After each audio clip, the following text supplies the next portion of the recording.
Guys, good afternoon, kapayapaan ng Diyos sa atin lahat. Ito na yung pangalawang board na i-repair natin.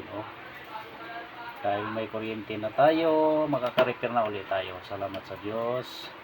Ito yung board na dinala ni Tropa na Panasonic R32. Ang issue nito, walang power. Ayan, subukan nga natin kung walang power. Subukan natin ha. Subukan natin. Yun. Wala nga guys, sukatan natin kung may supply. Tingnan natin kung may supply ito. Tingnan natin kung merong dito. Ito, tingnan natin dito.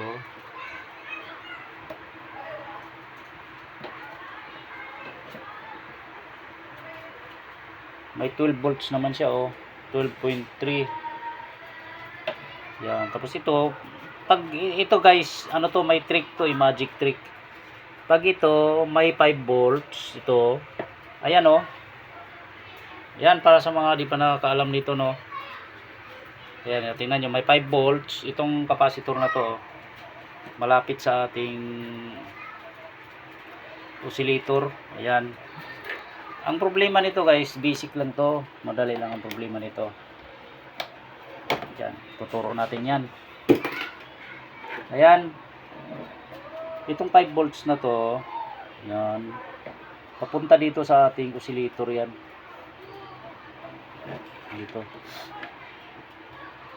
ito yan, ito, yan, papunta dito sa ating oscillator. Kaya walang power to. Ang may problema nito is oscillator niya. Ito. Yan, madalian lang to, direct to the point na tayo. Itong may problema niya, yan, papalitan ko yan. Nakikita nyo yan guys, na magpa-power na yan. Ano to, magic ba, magic natin to. Tanggalin ko lang muna ang balot.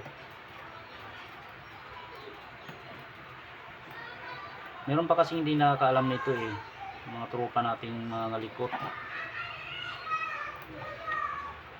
Ituturo na natin to.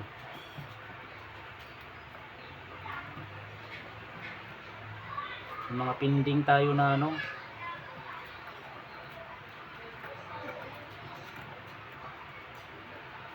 may mga pinding tayo.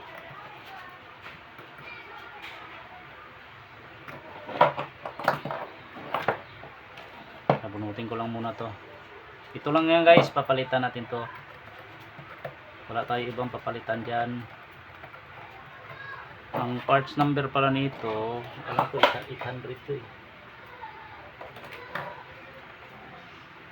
400 pala.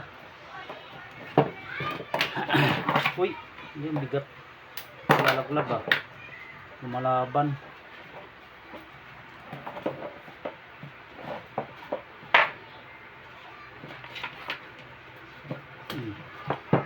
Loko ka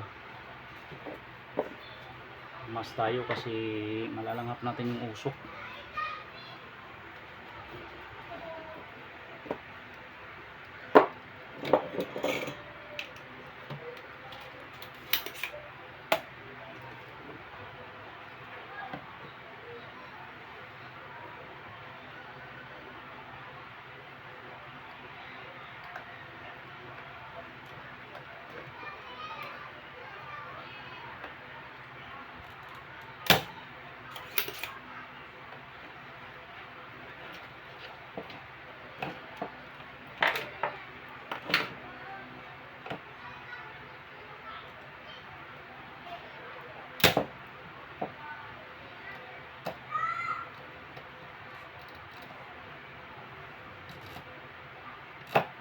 Yun.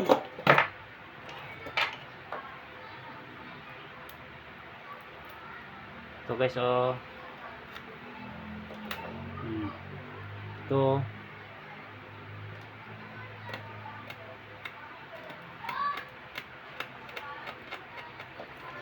Ayan, sa mga di pa nakakaalam nito, Baka makatulong to guys. 400 ang parts number nito. Yan. Yan, tingnan natin dito.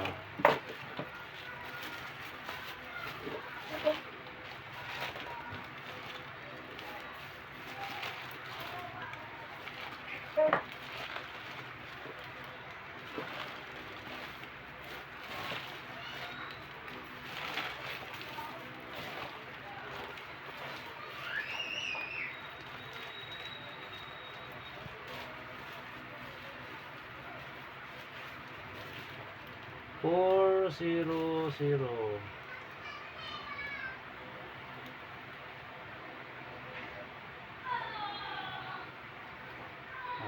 Ano na? Ito lang ha.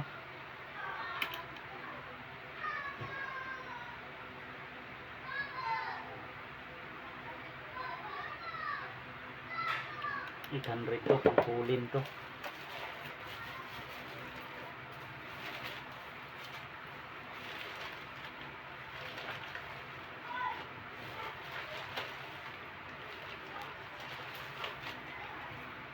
Pareho yata yung kulin eh.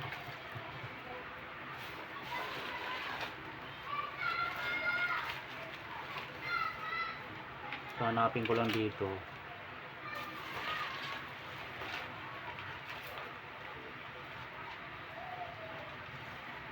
Ito.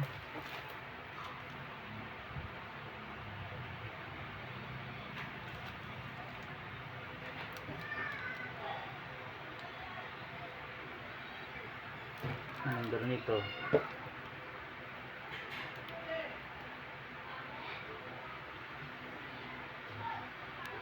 $500 naman to.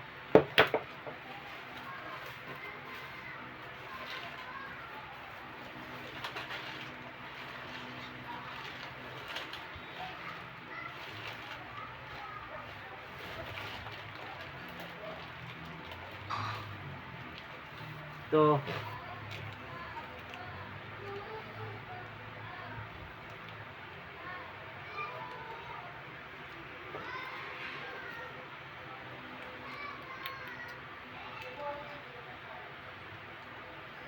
Ito guys, 400. Ito parts number niya 4517. Yun. Itong kailangan natin. Hindi pwedeng palitan yun ng ibang parts number yan ha. Dapat pareho. Pareho dapat ang number niyan.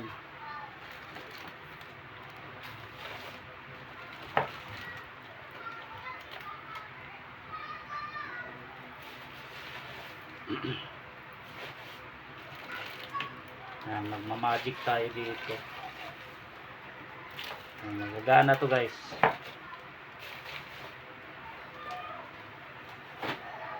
Ito lang dito yung binunot ko. Ito ipapalit natin bago.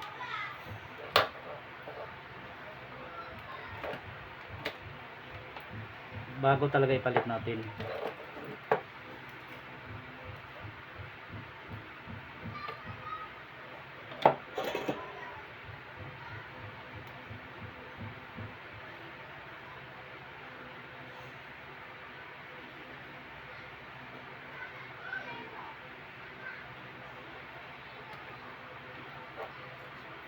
Okay. Tingnan natin kung sumabog pagsaksak. Wala tayo ibang pinalitan yan, wala ko ibang pinalitan dyan. Okay, yan lang talaga, as in yan lang.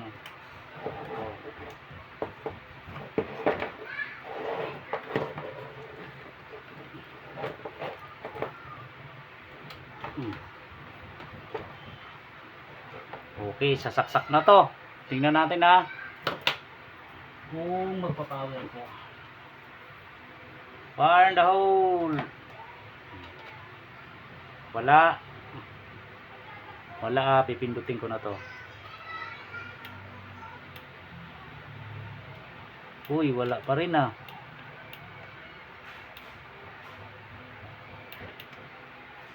Tingnan natin. May 5 volts na to ah.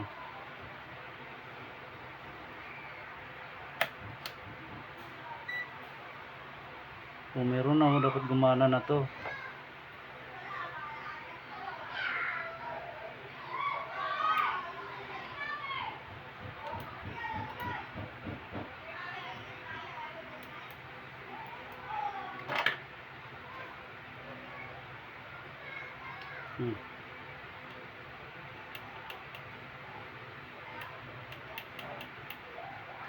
Tingnan natin to, baka sira ang switch nito.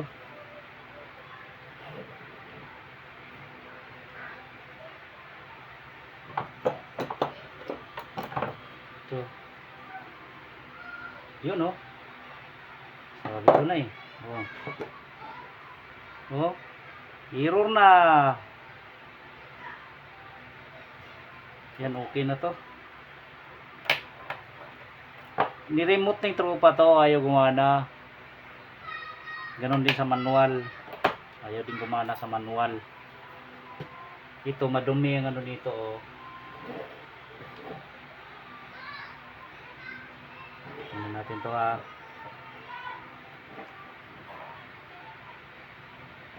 Try nating, wala na kasi tayo available na ganito.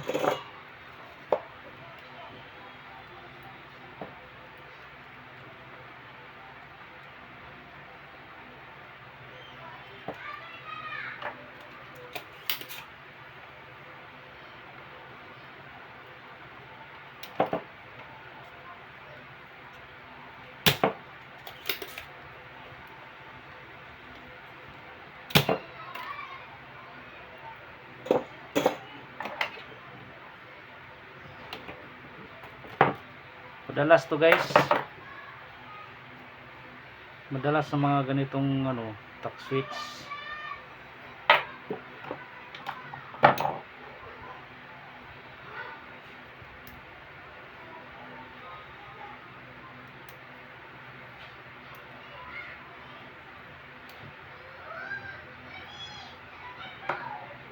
Palit sana to, bago eh. Gawa muna natin yung paraan. Maganda talaga dito bago.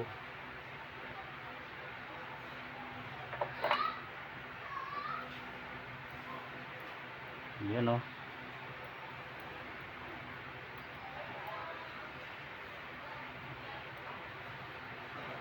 Kaya pala hindi rin nag-on dahil walang sensor.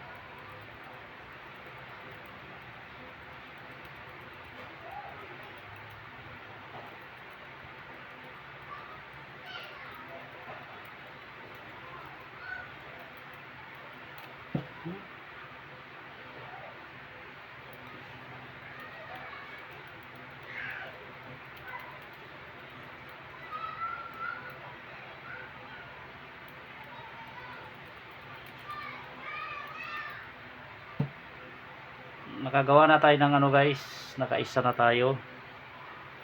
Ang tinira ko ngayon is yung 3 HP na kulin. Ang error F5 error.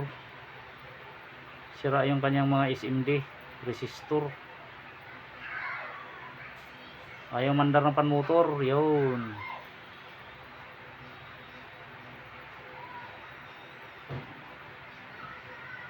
So tingnan natin to kung sa bahay pa kasi yung ano eh, yung aking ano,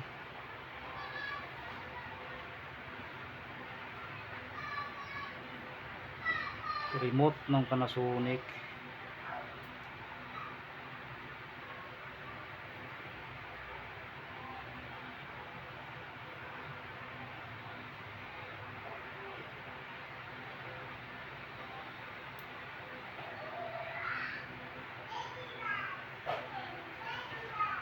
Yun oh. Pinagbabawal na teknik.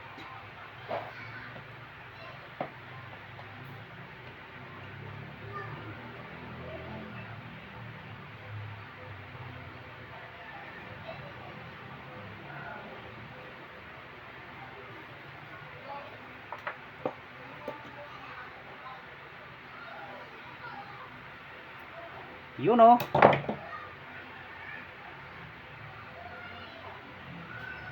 Balik na natin.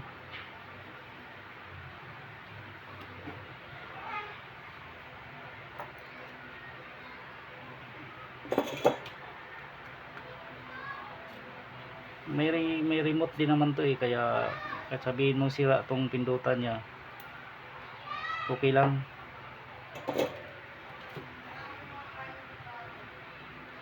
Ulitin ko guys ha. Tingnan natin po gagana na to. Na manual. Walang sensor. Oh. Tingnan natin to. Yun oh, smooth oh. Ayos. Magana na, walang sensor kasi. Yan, okay na to. Okay. Yan. Pag may supply kasi ito na 5 volts guys, palitan nyo na to, itong oscillator nya. Yan lang ang problema nyan. Ayos na. Salamat sa Diyos, pwede na kunin ni tropa to. Ayos. Ang bigas-bigas.